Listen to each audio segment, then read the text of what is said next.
A Europa está se preparando para o pior? Ou seriam apenas medidas preventivas amparadas pelo longo histórico de guerras, crises e catástrofes que marcaram o continente ao longo dos séculos? Fato é que a União Europeia acaba de lançar um plano inédito de estocagem estratégica de suprimentos essenciais, como alimentos, água, combustível e medicamentos. Isso para enfrentar possíveis crises futuras, incluindo pandemias, desastres naturais, apagões em larga escala, ameaças nucleares ou químicas e até conflitos armados. O temor de um eventual ataque russo, ainda que hipotético, vem ganhando espaço no debate público e já influencia decisões políticas concretas em diversos países. Um dos casos mais emblemáticos é o da Alemanha, que deve concluir ainda este ano um ambicioso plano de modernização e ampliação da sua rede nacional de bunkers, estruturas projetadas para proteger a população em cenários extremos. O receio alemão é claro, que a guerra na Ucrânia possa ultrapassar fronteiras e se espalhar pelo continente. Mas será que essa ameaça é realmente iminente? Estaria a Europa se antecipando a um cenário inevitável ou apenas tentando se manter vigilante em tempos de incerteza crescente?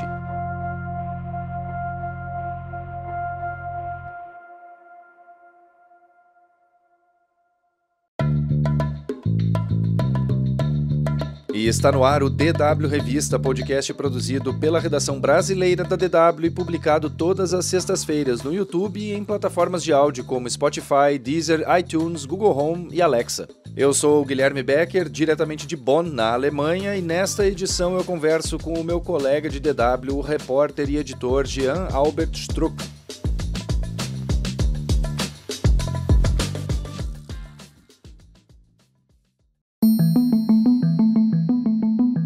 A estratégia da Europa de estocar mantimentos pode ser justificada principalmente devido às crescentes tensões geopolíticas no continente. Líderes europeus atentam para um possível ataque russo a algum dos 27 países do bloco em até 5 anos. O chefe de defesa da Alemanha, general Carsten Breuer, por exemplo, fala que isso pode ocorrer até 2029. Mas não é só isso. O plano de estocagem ocorre também por causa de ataques cibernéticos e interferências de governos estrangeiros, além das mudanças climáticas. Na Alemanha, o projeto para a construção de diversos bunkers busca garantir que a infraestrutura de abrigos de emergência no país possa receber ao menos 1 milhão de pessoas no caso de um ataque. Jean, obrigado por participar do DW Revista, e a primeira pergunta que eu queria te fazer é possível afirmar que os líderes europeus acreditam piamente que a guerra na Ucrânia vai mesmo se espalhar para o resto do continente? Olá, Guilherme. Bom, esse é um cenário que vários líderes europeus eles têm propagado. A gente teve recentemente aqui na Alemanha o caso do ministro da Defesa, Boris Pistorius, que falou que a Alemanha e a Europa, no caso a OTAN, os países europeus da OTAN, eles têm que estar preparados para uma guerra com a Rússia por volta de 2029, que é o tempo que eles calculam que mais ou menos a Rússia vai conseguir recompor suas forças depois de todo o desgaste na Ucrânia. Agora, essa também é uma mensagem de alerta, que a Europa, no caso a OTAN, precisa aumentar seu poder de dissuadir a Rússia, de tomar tal ação. Isso não significa necessariamente assim que eles temem que tropas russas vão estar invadindo todo o continente, mas de que eles temem que tem algum ataque localizado, e daí as tropas da OTAN elas poderiam entrar em ação, ou no mínimo a existência delas reforçada poderia dissuadir a Rússia de tentar algo assim. A Rússia faz fronteira com Noruega, Finlândia, Letônia, Estônia e também com Lituânia e Polônia no exclave de Kaliningrado. Com exceção da Noruega, que não integra a União Europeia, mas integra a OTAN, os demais países, esses citados agora, são membros de ambos os blocos. Qual ou quais desses países seriam os mais vulneráveis e mais temem um hipotético ataque russo, Jean? Bom, a gente tem vários especialistas militares que apontam que os 3 países bálticos, Lituânia, Estônia e Letônia, são os mais vulneráveis. Inclusive, a Rússia tem interesses bem específicos nesses 3 países, porque alguns deles possuem minorias russas significativas, né? E o Putin, com esse nacionalismo todo na Rússia, ele se coloca como protetor dessas minorias. Então, esses são provavelmente os 3 países que estão mais visados assim por ele. Agora, qual poderia ser exatamente uma ação russa nesses países, né?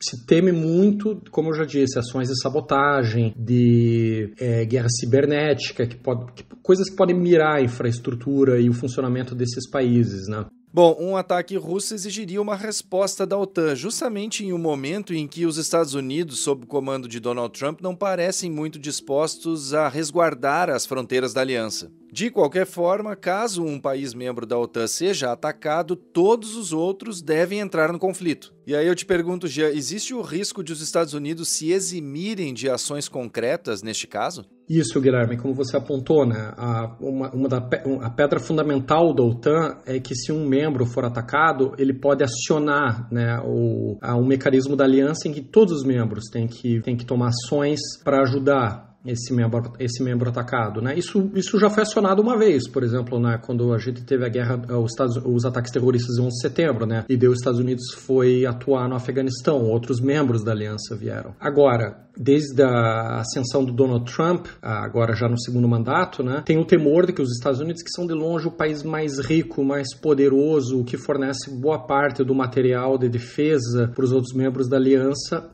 eles não tenham mais o mesmo comprometimento, né, então, com os outros membros. E a Rússia observa isso, né? E como eu apontei, né, na pergunta anterior, de que os países bálticos são os mais vulneráveis, tem vários especialistas que trabalham com um cenário em que, claro, Putin, muito desgastado na Ucrânia, ele não teria poder para lançar um mega ataque, mas ele pode testar a aliança, para quebrar ela a longo prazo. Então ele poderia tomar ações contra um membro báltico, 2, como Lituânia, Estônia, Letônia, e ver se a OTAN vai reagir. E no caso, se os Estados Unidos, de longe, o país mais poderoso, não pensarem, bom, por que a gente vai se incomodar com esses países no fim do mundo? Ali o Putin talvez consiga o objetivo dele, que não é uma grande guerra de conquista, porque realmente a gente vê que a Rússia já não tem essa capacidade, né? Ela sofre para conquistar território na Ucrânia, mas uma ação específica, localizada dessas, poderia realmente erodir a OTAN.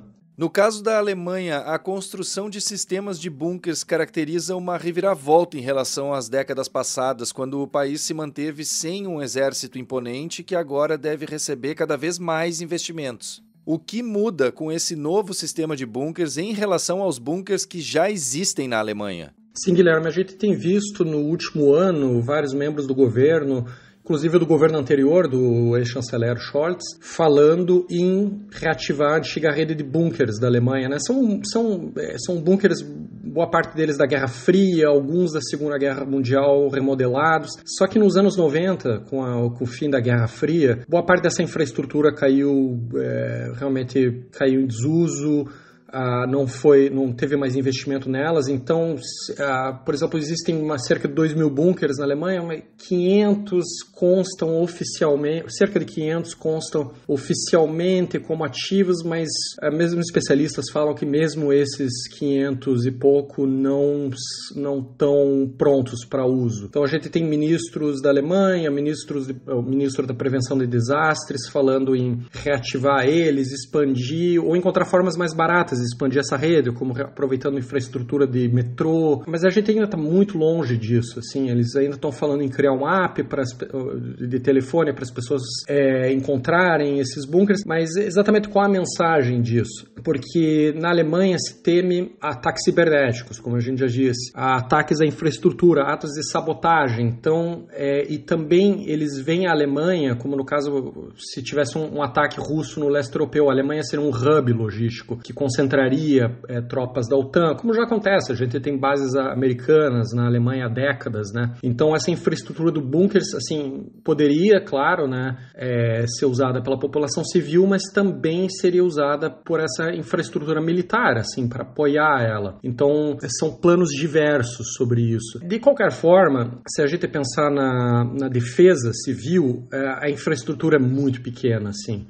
Por exemplo, na Finlândia, a estrutura de bunkers ela pode ser usada por 80% da população civil, ela consegue abrigar tudo isso. Claro, a população lá é muito menor. Na Alemanha, esses 500 bunkers, a gente está falando de alguns milhares de pessoas. É impossível você realmente criar uma infraestrutura para dezenas de milhões, né? A Alemanha tem mais de 80 milhões. Mas se vem expandir essa rede de bunkers para apoio militar, para proteger as tropas no caso de alguma agressão no leste, né, quando elas estiverem se movimentando pela Alemanha, mas é um plano ainda que está muito longe assim, disso. Por exemplo, a Alemanha se comprometeu a aumentar seus gastos com defesa, por pressão do Trump até, né? E essa meta de 5% de gastos do PIB, ela inclui assim, 1,5% que pode ser desses 5% que pode ser gastos com infraestrutura de defesa. Então a gente vê que possivelmente a estrutura dos bunkers vai estar lá. Mas ela é só mais um fator assim do reforço da capacidade de defesa, né? Tem uma vontade de melhorar a situação das Forças Armadas, de criar mais,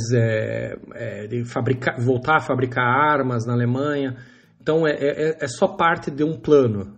Jean, e o plano da União Europeia para estocar itens essenciais como comida, água, combustível e medicamentos? O bloco argumenta que isso ocorre para se prevenir de desastres naturais, pandemias ou apagões, mas também conflitos. Mas, no fim das contas, isso não seria, em sua maior parte, justamente uma atitude para se proteger de um eventual ataque russo? Bom, esse plano da União Europeia, né, que cria mais diretrizes para estocar alimentos e também tem alertas para que a população também estoque materiais por 2 a 3 dias, ele foi propagandado tanto como uma atualização assim, da situação da pandemia, em que se viu que não existia, digamos assim, uma diretriz para desastres. Então, ele é uma atualização nesse sentido, mas também, claro, ela olha a situação no leste europeu, né, com a guerra na Ucrânia. Mas, de novo, assim, por exemplo, isso está de olho em ações da Rússia que possam mirar a infraestrutura, energia, a redistribuição de água. Então, por exemplo, a gente falou dos bunkers na pergunta anterior.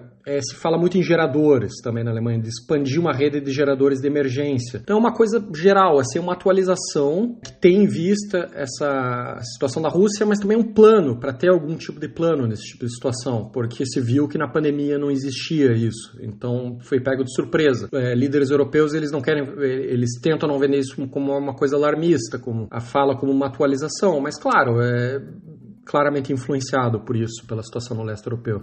Jean, e o quão preparadas estão a Europa e a OTAN para um confronto com a Rússia, que tem, junto com os Estados Unidos, né, o maior arsenal nuclear do mundo? Seria possível prever algum cenário nesse sentido? Guilherme, a situação de vários países europeus, né, da OTAN, depois do fim da Guerra Fria, com a situação se acalmando nos anos 90, 2000, eles praticamente desmantelaram boa parte da sua capacidade de defesa, né, e começaram a depender muito dessa proteção dos Estados Unidos, né, que também diminuiu, né, a sua presença na Europa. Então, a gente tem forças armadas, assim, totalmente fora, com a capacidade muito reduzida, assim, para atuar imediatamente. A gente tem aqui a Alemanha, né, as Forças Armadas da Alemanha, a Bundeswehr, ela é realmente muito menor do que foi nos anos 80. A gente tem países como a Itália, a Espanha, que dependem muito, assim, de apoio dos Estados Unidos, assim. Então, eles acabam, às vezes, muitas vezes, servindo até como base, assim, digamos assim, eles dão apoio para os Estados Unidos mais do que atuar como uma força independente. Mas tem alguns países europeus, assim,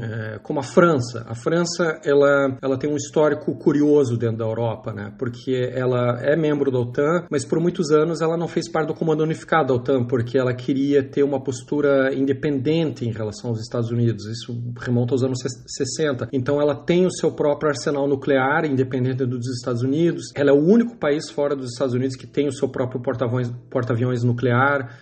Ela tem tropas, assim, que podem ser deslocadas em 24 horas, assim. Então, o Reino Unido chegou a ser um país assim, mas hoje em dia até o próprio arsenal nuclear deles, assim, depende de infraestrutura americana, né? Eles usam um sistema americano. E de outros países, assim, você tem os países pequenos que estão muito em alerta. A Polônia, que não é um país pequeno, mas médio, né, na União Europeia, ela tem tropas bem preparadas. Inclusive, as tropas ativas deles até são maiores do que as da Alemanha, que é até um desenvolvimento histórico interessante, mas claramente assim a Europa tem um bom caminho assim para recompor suas forças, porque ela é muito dependente dos Estados Unidos, ela realmente ela se acostumou com uma situação assim de que não precisava estar preparada, então tem muito trabalho pela frente.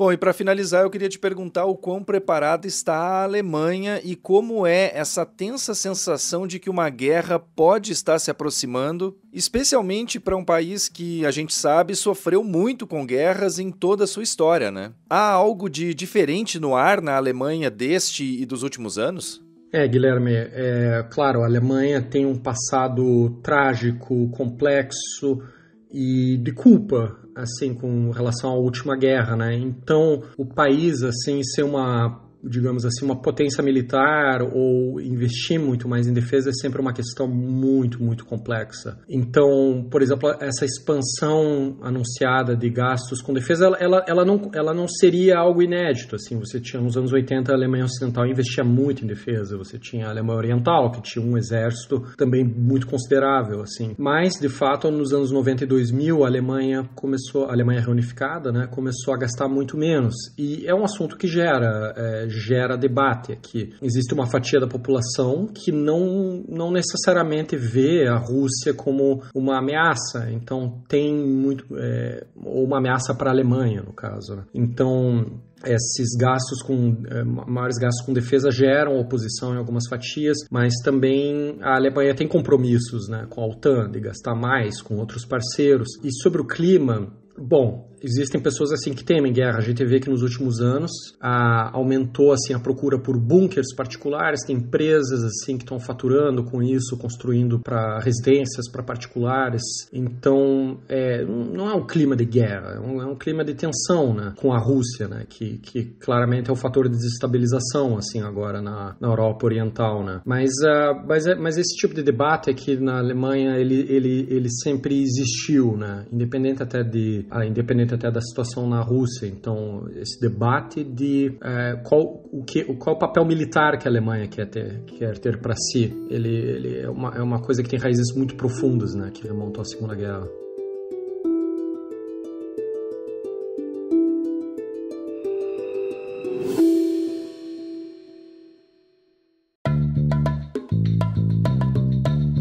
A edição desta semana do DW Revista, uma produção da DW em Bonn, na Alemanha, fica por aqui.